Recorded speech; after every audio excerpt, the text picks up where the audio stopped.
Ciao a tutti e bentornati su White One Racing. Oggi parleremo in particolare delle frizioni a 8 molle per Vespa Large.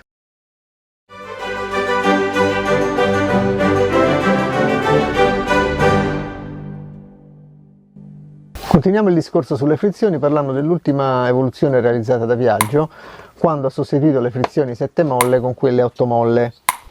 Eccola qua, una fatta in pezzi, ma insomma ci abbiamo tutto. Appunto per diversi motivi. Il primo è quello di eliminare quella tendenza a strappare, che in effetti queste frizioni non hanno mai, anche quando il boccolo è consumato.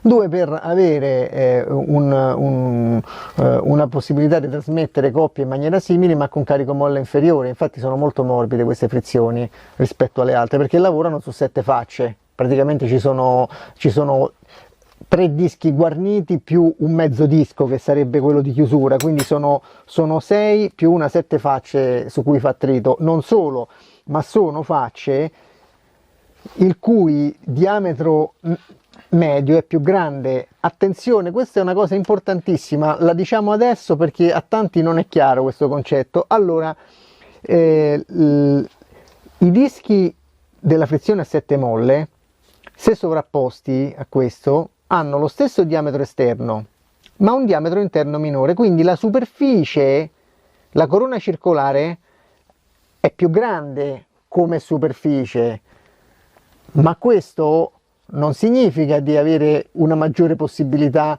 di sopportare momento torcente, esattamente il contrario. Perché? Perché il diametro medio è inferiore. Attenzione, sembra un controsenso, non è così. Cercherò di dire i pro e i contro e i limiti che non si possono superare. Allora, in linea del tutto teorica, siccome conta solamente il braccio, cioè la distanza dal fulcro, una frizione che fosse che appoggiasse semplicemente su una circonferenza, quindi su una corona circolare di spessore infinitesimo, reggerebbe la massima coppia se fosse al diametro massimo possibile. Perché non si fanno dischi così sottili dal punto di vista del materiale d'attrito? Perché la capacità di dissipare calore sarebbe minima, quindi il pattinamento li distruggerebbe subito.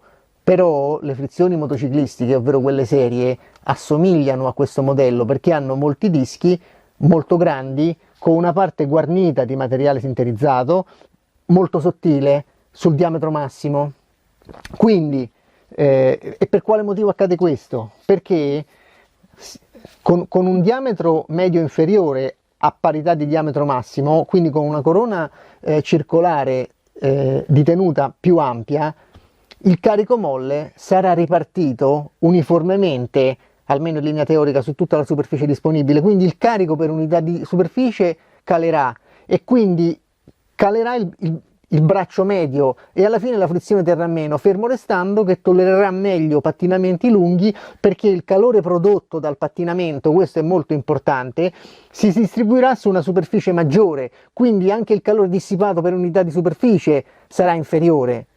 Va cercato un equilibrio tenendo presente questi punti teorici che sono fondamentali. La miglioria fatta è anche il tipo di calettamento. Ecco, vedete, questo il boccolo solidale con l'albero motore prende sul cestello tramite queste grosse scanalature, un 1000 righe grosso.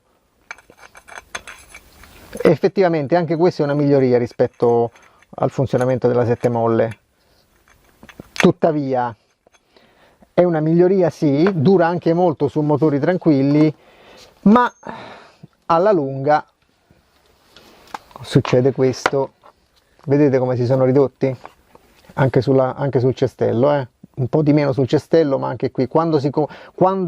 Un'accortezza, quando smontate un boccolo che sta in queste condizioni, anche il cestello è danneggiato. Se cambiate solo il boccolo, durerà pochissimo il boccolo nuovo, perché il cestello ha del gioco, quindi quando funzionando cominciano a esserci scossoni nel funzionamento per cui tendono a battere, dopo un po' questa cosa fa distruggere i denti.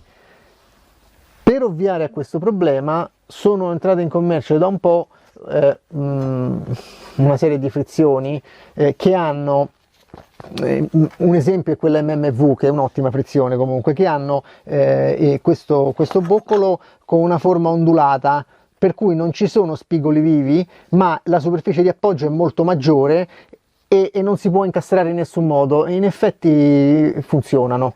A parte la frizione, la CMX di Cristian Mazzelli, che è un'altra cosa ancora, ma ha un costo molto elevato, un'eccellente frizione, una delle migliori sicuramente, adesso non so, forse superiore sarà quella BFA, non so adesso quella, però quella è una grandissima frizione. Comunque il funzionamento della frizione di Cremaz e BFA è sempre lo stesso col cestello rovesciato. Quella BFA monta i dischi delle Vespe Small, attenzione però che quella BFA ha bisogno dei suoi pignoni dedicati, mentre invece quella di Crimaz monta i pignoni di 6 e 7 molle privati del piattello.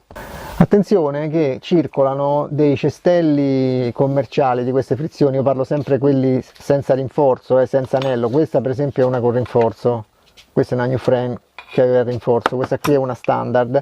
Bene, ne circolano alcune che non hanno l'indurimento superficiale sugli spigoli dove appoggiano, dove fanno sulle battute dei dischi conduttori, per cui in breve si segnano moltissimo e dopodiché la frizione non stacca più, chiaramente. Quindi curate di vedere che sui cestelli commerciali ci sia un segno. Adesso qui è quasi sparito perché ha funzionato molto, però si vede un'ombratura, insomma c'è un segno che è stato scaldato e temprato in sostanza. Se non c'è quello, il cestello resiste poco. Come ho accennato nell'altro video, queste frizioni rispetto alle 7 molle hanno il problema che tendono a patire di più gli effetti della forza centrifuga, perché non c'è nessun vincolo che le tenga chiuse, perché l'ultimo disco non ha i dentini che prendono il cestello all'esterno. Infatti su motori potenti è utile usare un cestello rinforzato, oppure comprare l'anello e saldarcelo, però saldarlo conduce spesso a creare squilibri perché è difficile fare le saldature uguali, insomma poi è un'operazione un po' complicata, bisogna stare attenti a quello che si fa. Esistono per questo tipo di frizioni, alcuni li danno già in dotazione quando si compra la frizione, se no si comprano a parte, questi fermi maggiorati. Vedete un fermo originale e un fermo maggiorato, specialmente se si usano molle rinforzate è molto utile metterlo, perché si scongiura il pericolo che possa aprirsi la frizione. Una cosa fondamentale, ecco, questi boccoli, in particolare quelli commerciali, devono avere una certa quota, cioè questo ingranaggio deve poter essere libero quando si appoggia su un piano, perché se no la frizione non stacca, verrebbe bloccato contro il cuscinetto. Però vedete quanto gioco ha questo?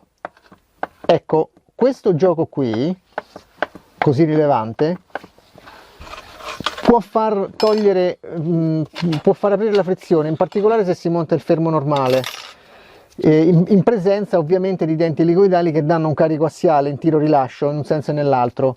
Quindi o si tornisce l'eccedenza lasciando un gioco minimo di 1/10 di millimetro, 2 al massimo, in maniera che sia libero ma non possa fare avanti e indietro, oppure si mette un altro rasamento sotto a questo per annullare questo gioco. Naturalmente questo discorso vale solo se si usano una primaria a denti elicoidali. Se si adotta una primaria a denti dritti il problema è risolto alla radice, quindi non ha più importanza. Se ti è piaciuto il video, lascia un like e condividilo con i tuoi amici.